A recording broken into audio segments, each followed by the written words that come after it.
Hi hello friends, ఈరోజు మా tiffin వచ్చి దోశ. దాంట్లోకి కర్రీ ఏం చేస్తానో చూడండి. స్టవ్ వెలిగించుకున్నాను. దాంట్లోకి బాండలి పెట్టాను, సిల్వర్ బాండలి. దాంట్లో 4 స్పూన్లైనా 5 వేసుకోండి నూనె. చికెన్ కాబట్టి కొంతమంది ఆయిల్ ఎక్కువ వేసుకుంటారు, కొంతమంది తక్కువ వేసుకుంటారు. నేను మాటకి కొంచెం ఎక్కువ వేసుకుంటాను. దీంట్లో అయితే ఎర్రగడ్డ యాడ్ చేసుకుని ఆయిల్లో కొంచెం మెత్తగా కలుపుకొని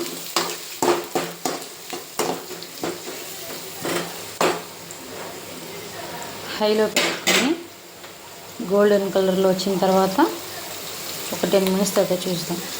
దానిపైన మూత వేసి సిల్వర్ దేశం మీ దగ్గర ఏమన్నా వేసుకోండి. గోల్డ్ కలర్లో వచ్చేమో చూద్దాము. గోల్డెన్ కలర్లో వచ్చాయి. అల్లం పేస్ట్ వేసుకున్నాను, 2 స్పూన్స్ వేసాను. నీట్గా కలిపేసుకొని అల్లం పేస్ట్ వేసుకొని దాంట్లోకి పెద్ద సైజు టమోటా 2 పచ్చిమిర్చిలు వేసుకొని కొంచెం నీట్గా కలిపేసుకున్నాను. ఒక 10 మినిట్స్ తర్వాత బాగా మగ్గుతాయి. దీంట్లో 1/2 స్పూన్ సాల్ట్ కలుపుకొని నీట్గా కలిపేసుకొని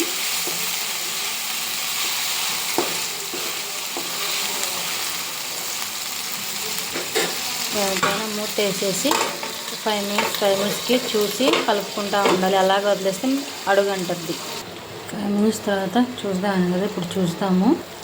మగ్గాయి. కొంచెం కలుపుకొని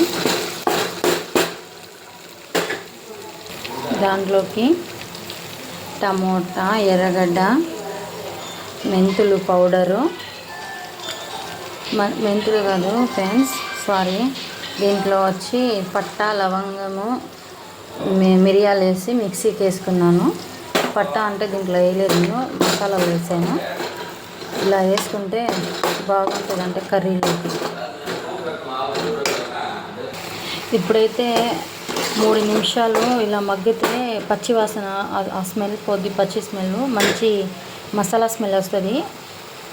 తర్వాత మూతేసి ఒక 3 మినిట్స్ తర్వాత చూద్దాం. 3 మినిట్స్ తర్వాత చూద్దాం.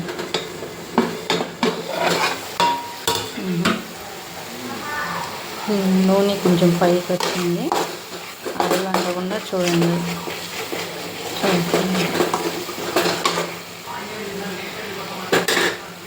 ఆ గ్రేవీలోకి ఇప్పుడు మసాలా, మిరప్పొడి, పసుపు పొడి, ధనియాల మసాలా, గరం మసాలా, కస్తూరి మేథి, సాల్ట్, ఇప్పుడు ఇవన్నీ దీంట్లో వేసుకున్నాము.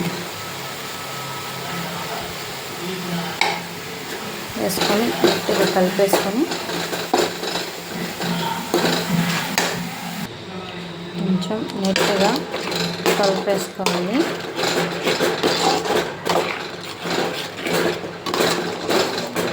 కలుపుకొని ఇప్పుడు దీంట్లోకి చికెన్ వేసుకున్నాం. చికెన్ నీట్గా వేసేసుకొని చికెన్ మొత్తము నీట్గా కలిపేసుకొని ఒక 10 నిమిషాల తర్వాత మూతేసేసి 10 నిమిషాల తర్వాత చూడండి. 5 మినిట్స్ తర్వాత చూద్దాము. కర్రీ ఉప్పు చూసుకొని ఉప్పు వేసుకోవాలి. నాకేమో ఉప్పు సప్పగా ఉంది, మీకు కావాలంటే దానికి తగినట్టు వేసుకుని. నేనైతే 1/2 స్పూన్ వేస్తున్నాను ఉప్పు. ఇప్పుడు దాంట్లోకి కొత్తిమీర, పుదీనా వేసుకోవాలి. కొత్తిమీర, పుదీనా వేసుకుంటే మంచిగా స్మెల్ వస్తుంది. నీట్గా వేసేసుకొని దానిపైన మూత వేసేసి ఒక 10 నిమిషాల తర్వాత చూద్దాం. కర్రీ అయ్యేదాకా మేము దోశ వేసుకుందాం. అంతలోపల నీట్గా నేను పిండి ఆల్రెడీ కలిపేసుకొని పెట్టుకొని ఉన్నాను. ఇప్పుడు ప్యాన్ పెట్టేసాను. దోశ వేద్దాం.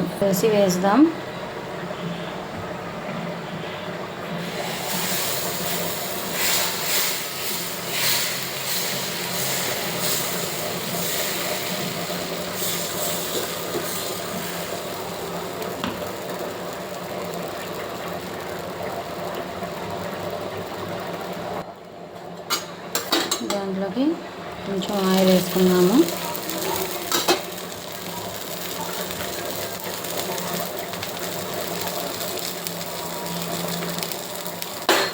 రోస్ట్గా రావాలి మా పిల్లలకి దోశ. తీగ ముందే అదే వచ్చేస్తుంది దోశ పైకి. ఎంత బాగా వచ్చింది దోశ.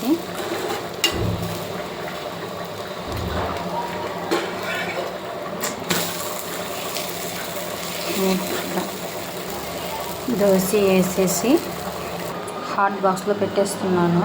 ఇప్పుడు కర్రీ చూద్దాము. కొంచెం చిక్క పడితే ఆపేయాలి అంతే.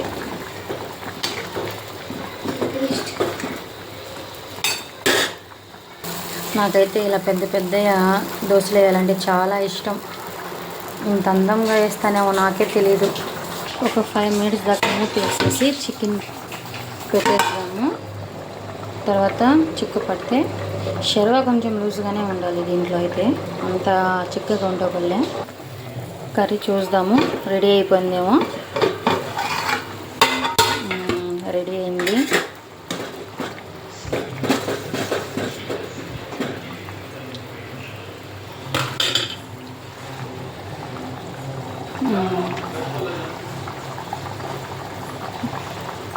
కొంచెం చిక్క పడితే ఆపేసాము కదా. ఇప్పుడు అయిపోయింది కర్రీ. స్టవ్ ఆపేసి బౌల్లో తీసుకుందాం. మాకైతే దోశ విత్ చికెన్ కర్రీ తయారైపోయింది. మీకు వీడియో నచ్చితే షేర్ చేయండి, లైక్ కొట్టండి, సబ్స్క్రైబ్ చేసుకోండి. నెక్స్ట్ వీడియోలో కలుద్దాం ఫ్రెండ్స్. బాయ్.